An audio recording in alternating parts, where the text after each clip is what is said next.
And, and I mean, he literally was yelling and screaming at me and said, "I've already given in on the crystal. I'm not going to give in on this." And it was a, I mean, monstrous fight. But the way he responded when I threw the ring at him and said it was over, was he did what narcs do that I didn't know then, but I saw in time was a pattern of behavior, which was, I broke down and cried and please take me back. I'm so sorry. And you fall for it. Yeah. Yeah. Yeah. Fell for it. And I fell for it again. And I married the man, and it just continued to happen. But so to leave was a point where I asked him for 2.5 years of a 3.5-year marriage for counseling, and he kept saying, "No, we can fix it. We can fix it." When I finally said, "I want a separation," he said, "Okay, I'll go." But I had checked out at that point, and I didn't see him changing. And I think I mentioned this to you. I was a Catholic. I am Catholic, and I truly married for life. I married for life. And I sat there in front of that therapist and said, "I will not do the Catholic thing and stay married for the sake of the child, because this is not what love is between two people. And this is not what I want my child to learn." And that was it for me. Yeah. Wow. That is so amazing how it seems like we've all dated or almost married the same people, right? Many of us have gone through those same exact experiences, and we've also ignored the flags. Yeah. We've ignored, I mean, the flags be waving, but we want to see the good in people. We want people to see the good in us, right? So it kind of makes sense. Well, unfortunately. People down the road, of course, nobody wants to say anything while you're engaged or married. Yeah. But when it blew up, and it's funny because I've always been an open book with my family. I talked with them about everything. It's like, it's not that I was a big mouth, but I shared. Yeah. I never shared anything about this. And I didn't even realize it till my boss at the time, who I'm still friends with, said to me, "You never talked to me about anything," but I could tell. And I was new to the area. I was living up north, and I'm from Virginia. And he said, "But you were a newlywed and you did not act like somebody who was happy and newly married.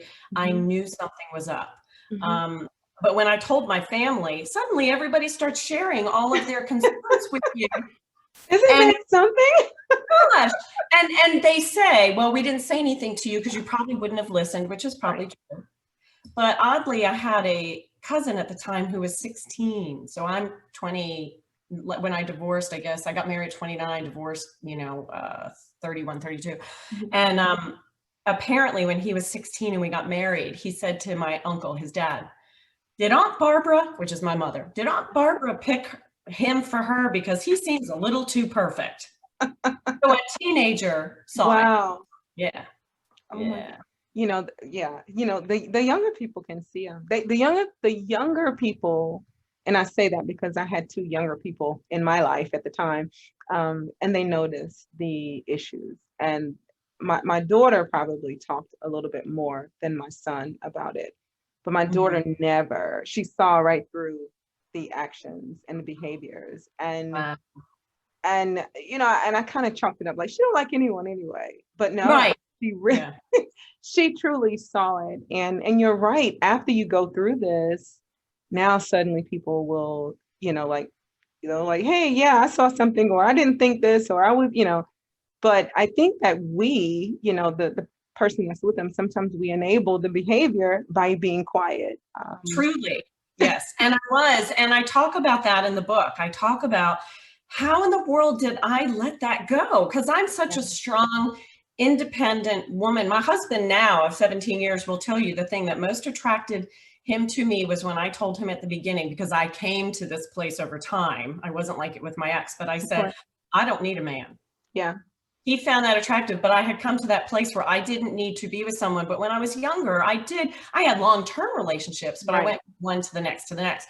And when I divorced my ex, I mean, my brother, who we lived with just for a month before we moved to Delaware, said, "Oh my God, he talked down to you and was so condescending and cutting." And I sit there and go, and there are instances in public and restaurants, things he did to berate waiters and demand bills to be comped because of something that he made bigger than it was. And I wanted to crawl under the table. And it happened once when we were engaged and once when we were married with his friends later. And I just beat myself up and went, why did I think that was okay? But you make excuses for them. Yeah, yeah, yeah, yeah. I see many of us do the same thing with that. Now I think, after we've gone through it and we recognize it, I don't believe we're going to continue that behavior. I know for me personally, I will no No. longer accept that type of behavior. Even if I don't call it out, I'm going to leave it. You know what I mean? Like that's because one thing I've learned is that getting into an argument with these personalities is extremely exhausting. Yeah. So I just have learned to get the goodbye, and I'm okay with that. That's why I wanted to know from the start, how did you get to that point of goodbye? So now we'll work our way backwards. So you mentioned the red flags and, the hindsight, like looking at it in hindsight. But you also said that he had like one career in the military, in the Navy, and then a career, going into school for going to be a lawyer. So it's interesting that those are his career paths, because a lot of times we know that many are they job hop, or they employee hop, or they're very they're very poor spenders. They don't always have their life together, and they envy a lot of people that do have, kind of a little bit of stability in their life. So I want to know if you experienced that in your relationship. I couldn't even finish it. I know. It's like a trigger. Yes. I gave up my career to put him through law school, but he kept getting fired from jobs, and there, through court papers and everything. I actually had a laundry list. I think he had something like 10 or 12 job changes in 2.5 years, because ultimately he was disbarred as an attorney when he was married to the wife after me. He hung his own shingle. He tried to go back to the law. Then he went to work on a tugboat. Then he went to work on the Jamestown ferry. Then he decided to go to PA school. And now he's a PA, but he got fired from one of his jobs fairly soon after, and told my son it's because they weren't paying anybody. Yeah. Everything's a lie. I never knew where money was going. It's funny. He wanted me to use Quicken to account for all of our money. So when taxes came due, it was easy. But he would go to the train station and take out $20 a day and could never account for it. Now, hindsight. The woman who was supposed to be wife number 4 validated what wife number 3 and myself experienced at a lower level, which was he was paying for prostitutes and porn and all kinds of stuff. Yeah. But he didn't have his own money for it, so he's always using everyone else's. Mm-hmm. Yeah. So, I hope those that are listening will be paying attention to the signs, because these are signs that every person, male or female, that I talk to that have been in a relationship with this particular personality trait, we have all experienced something similar. Either they're extremely thrifty when it comes to shopping, but they want to look like they're paying big money for things, or they have an addiction of some sort, or a few addictions. They, very poor at their own. I mean, it's just it's all connected, and it's always the same behavior, very risky, irresponsible behaviors. And then it's everyone else's fault that things aren't working out. So all these things are connected, but if it fails, it's everyone else's fault. Truly. Yeah. I mean, just as recently as he found out about the book and immediately blamed my son for the book. Yes. And yet the book is about him and how he treated and how I handled. And it's just, but it's always, I've listened to your first 2 episodes this month with the ladies. Yes. And I was like, oh my God, we're all dating or have dated the same person. It really is a pattern for all narcs. It's crazy. Yeah, it is. I mean, I think that therapists and psychologists are studying this even more extensive right now, but there's something different about those of us that's experienced it. Like, we have firsthand experience. You can, I have a DSM-5 book or 2 or 3 around here, and you can read the DSM-5. You can look at the different studies, but it's like they're still missing that human experience that Yeah. we can share. And you're right. It's like we're all talking about the same exact person. And I just simply say it's because we all dated the same spirit and our bodies respond the same way if we stayed with them for any period of time. Some people see the bullshit coming a mile away and Yeah. they put the fire out immediately. But then there's others like us. We're like, oh well, we'll give it a chance, and we start looking, like, oh, we'll look past all these deficiencies because I'm not perfect, no problem. And then we wind up in these situations, and it's hard to untangle ourselves and come out, sane.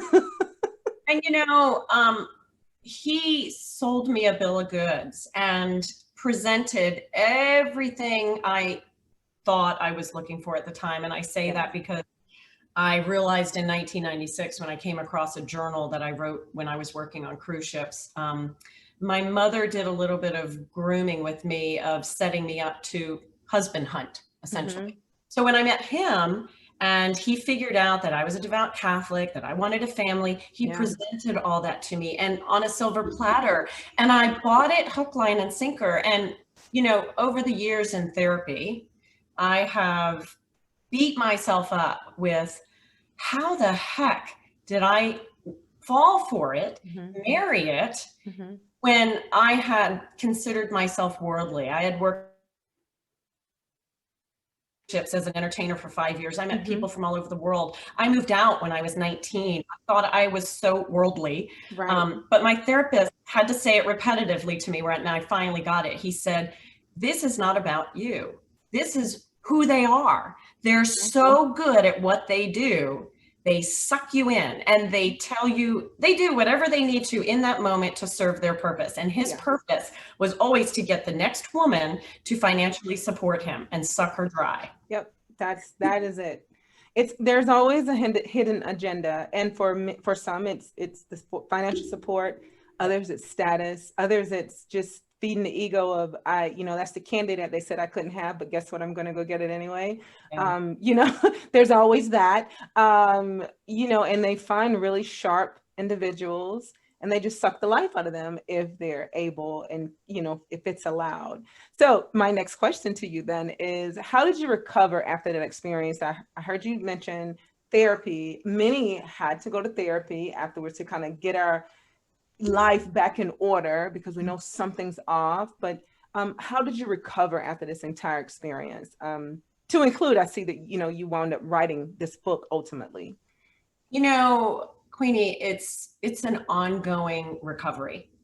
You get to a point like I say in the book, originally I wanted the title to be loving my child more than I hated my ex, but I didn't want to use the word hate. But the reality is I felt that at one point in time. And I think if we're all honest with ourselves, at some point in time, we feel hate for something or someone. Right. And while I haven't, and I don't think I'll ever get to a place of forgiveness, I hate to say that, but because he hurt my child, but I feel nothing for him now. And so how did I recover?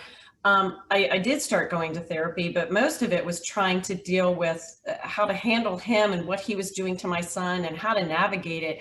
But I'm still in therapy. I mean, sometimes I'll go a year and not see my therapist, and I need to check in for a tune-up because something will happen. And actually, I've been seeing him a lot lately because of things that I've realized about my own childhood and my own upbringing.